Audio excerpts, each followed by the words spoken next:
fisiculturismo competitivo natural é e sempre será uma piada. Bodybuilding, halterofilismo, musculação. A arte de se exercitar para modificar o próprio corpo. A razão? Ganhar um troféu de plástico. Em 1973, Arnold vence mais uma vez o Mr. Olímpia, recebe um cheque de $1.000, pega o microfone e tira sarro. Isso não paga nem minhas vitaminas, tá de sacanagem. Vitaminas era a gíria usada na época para os remédios especiais. Uma piada, mas uma piada com fundo de verdade. O fisiculturismo nunca deu dinheiro. Nós estamos vivendo hoje talvez o melhor momento do esporte financeiramente, especialmente no Brasil. Durante todos esses anos foram pouquíssimos na história que tiveram o privilégio de ter um patrocínio que o permitisse viver do esporte. O próprio Arnold, apesar de ser um garoto líder, quando se mudou para os Estados Unidos, buscou outras formas de fazer dinheiro além do esporte. O próprio Frank Zane já disse que nunca ganhou nada para aparecer inclusive nas capas da revista de Joe Weider. A paixão de quem vive isso é inexplicável. Talvez paixão seja a melhor forma de definir, pois é um amor tão grande que acaba nos cegando. A questão dos remédios especiais, mesmo naquela época, era um tabu. Para muitos de fora, é quase visto como se fosse uma pílula mágica. Nós que vivemos isso, sabemos que não é. Porém, é compreensível quando vemos caras de alta performance mentindo sobre o uso para poder valorizar o treino e a dieta. Afinal, sem eles, não adianta nada usar. Mesmo dentro do circuito onde tudo é liberado, vemos pessoas mentindo sobre o uso, quem dirá no circuito onde tudo é proibido. Mas calma lá, esse vídeo nem de longe tem a intenção de passar a ideia de que não é possível ter um shape sem uso. Porém, é muita ingenuidade achar que dentro de um esporte onde a paixão é quase que a variável mais pesada, alguém vai deixar de usar algo para ter alguma vantagem. Filosofia Bodybuilding. Episódio de hoje, abuso. Bom, que todos os atletas de alta performance nesse esporte precisam de recursos ergogênicos não é novidade. Em 1800 já se sabia da existência desse hormônio, sua função e seus benefícios tanto nos humanos quanto outros animais como boi, cachorros e porcos. Mais de 100 anos depois, em 1935, já tínhamos sintetizado a testosterona para uso humano. E entre 1940 até 1960, houve uma explosão de descoberta de várias variações desse hormônio e seus derivados, dando origem aos remédios especiais que são usados até hoje no esporte. Dentro deles, óbvio, a testosterona em si, famosa Dianabol, Primobolan, Stano, Deca, entre outros. 90% de todas as substâncias que usamos hoje em dia foram criadas ou descobertas todas nessa época. O seu uso no esporte foi praticamente sincronizado com seu lançamento, o que faz a gente se questionar físicos como os de John Grimmer, Reg Park e Steve Reeves, até hoje, numa discussão sem fim sobre se eles eram ou não naturais. Eu não sei, eu não estava lá, mas o fato é que a partir dos anos 70 nós vemos uma nítida evolução dos físicos. Agora, numa época em que o tabu do uso dessas drogas já era um pouco menor, porém ainda existia. Uma curiosidade sobre o Mr. Olympia de 1970, em que o Arnold vence o Sérgio Oliva, o terceiro lugar fica com um atleta chamado Reg Lewis, um atleta nitidamente menor e menos definido do que o Arnold e o Sérgio. O motivo? Ele era natural e disse ter participado sabendo que não venceria, para protestar contra esses físicos horrorosos, que só poderiam existir por conta dos remédios especiais. Pois é, nós amantes da Golden Era clamamos por sua volta e naquela época já tinha falando que o bodybuilding não é mais o mesmo. Pois é, isso durante o reinado do Arnold e do Sérgio Oliva. Incrível como nenhuma experiência é única, né? Conforme o nível dos atletas subia, o uso era praticamente obrigatório. Não havia chance de alguém competir contra esses caras natural. A construção de um físico tem sua tríade: treino, comida e descanso. Porém, existe um quarto item oculto: as vitaminas. O último vídeo no canal eu li o primeiro capítulo do livro em que o Mike Mentzer apresenta o HIIT para o mundo. Eu sou fã do Mike Mentzer, porém não faço HIIT, não concordo com tudo que ele fala, porém ele tem vários pontos.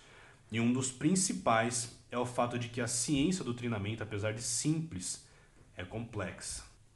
Sendo assim, pesar a mão nas vitaminas se torna muito conveniente. Afinal, elas não foram feitas para fisiculturistas ficarem grandes, mas a grande maioria foi feita para pessoas com sarcopenia, queimaduras profundas, etc. Elas foram feitas para aumentar sua massa magra mesmo sem atividade física. Então, assim, algum resultado vai dar. John Defendes relata que quando chegou na academia de Steve Michalek tinha vários desenhos e quadros com referências à seringa espalhados pela parede e uma icônica placa com os dizeres: frase do dia: aumente a dose. E que... frase do dia: aumente a dose. E que logo após passar pelos seus testes psico e um treino que o deixou um dia inteiro com febre, ele ganhou um kit. Hemogenin, Primobolan e Durateston só para começar. Steve Michalek foi um dos primeiros da história a conhecer o GH. O mesmo fingiu ser veterinário para ter acesso ao GH de macaco e outros animais. E como a introdução de Defendes mostra, o mesmo não tinha medo nenhum de aumentar as doses dia após dia.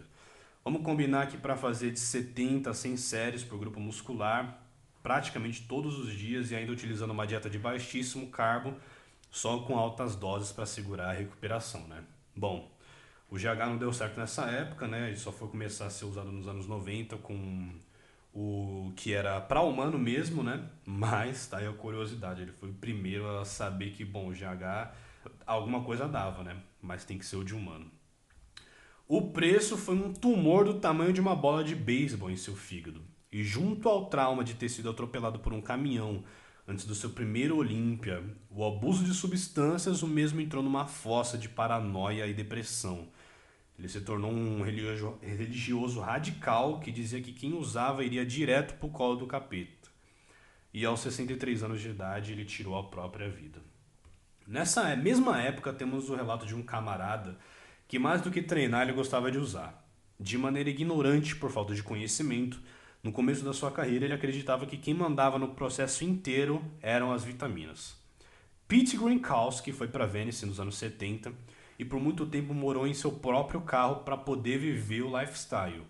E afirmou que moraria até debaixo de uma ponte para poder bancar o tanto de hormônio, hambúrguer e erva que ele usava. Sim, a dieta dele era comer hambúrguer.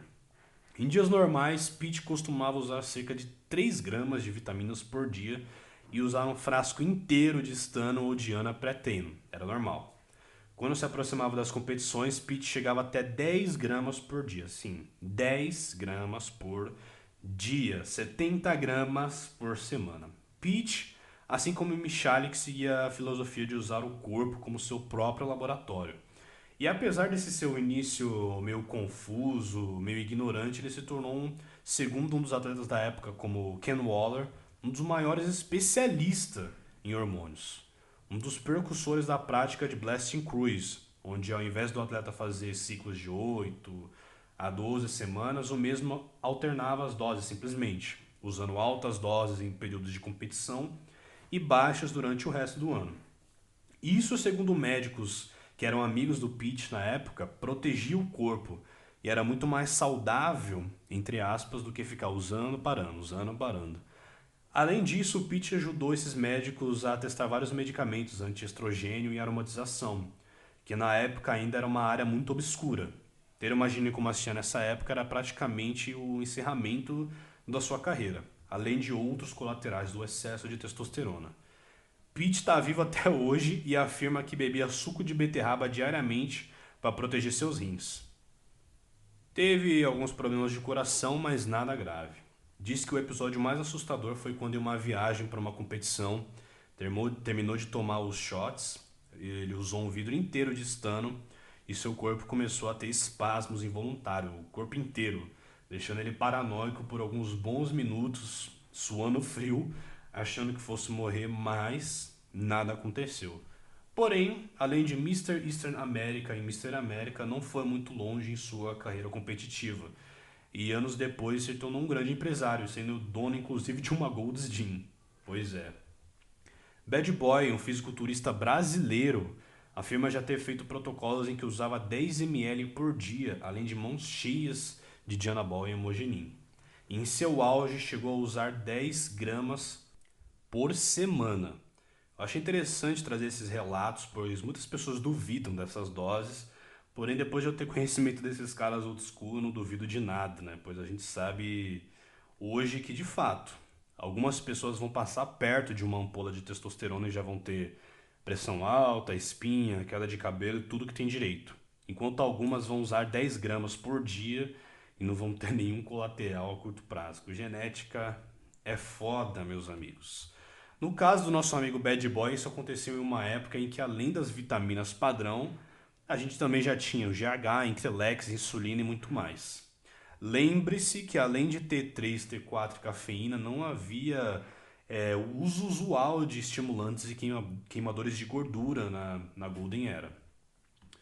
O resultado, Bad Boy ganhou inúmeros títulos, os maiores que tinham no Brasil durante sua carreira. Porém, os peptídeos tiraram sua linha de cintura do controle, né? E anos depois, um infarto. Caso curioso, graças à sua força descomunal e à prática do cardio, Bad Boy só descobriu que tinha infartado 4 dias depois, após o evento. Hoje ele não compete, mas segue fazendo TRT e treinando dentro do seu limite. Os anos 90 talvez tenham sido o início de uma era em que todos os atletas precisavam, independente de genética, usar altas doses. Uma vez em que caras como Dorian Yates tinham dominado o uso do GH, Milos o uso da insulina, outros atletas tiveram um aumento monstruoso, levando o esporte para um nível, meu, absurdo.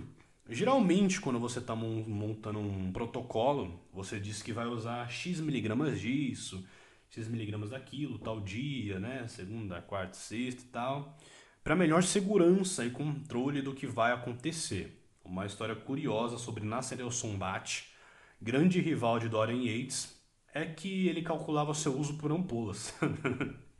Era sempre 2 por dia, do que quer que fosse que ele fosse usar. Exemplo, vou usar Dura, Deca e Primo. Ele não contava miligramagem, ele simplesmente usava 2 ampolas de cada por dia e já era.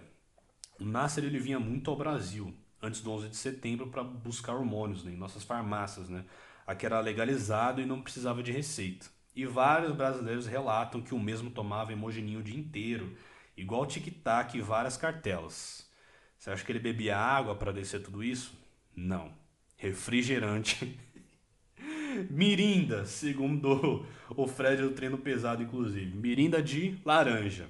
É, meus amigos. Esse esporte é fascinante e a genética desempenha um papel gigante.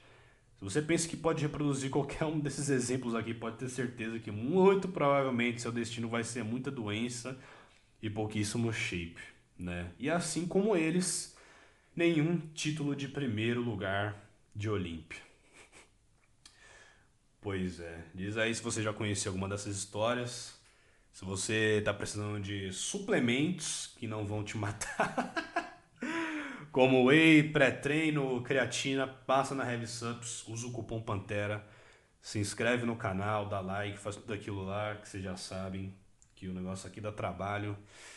E tamo junto, galera.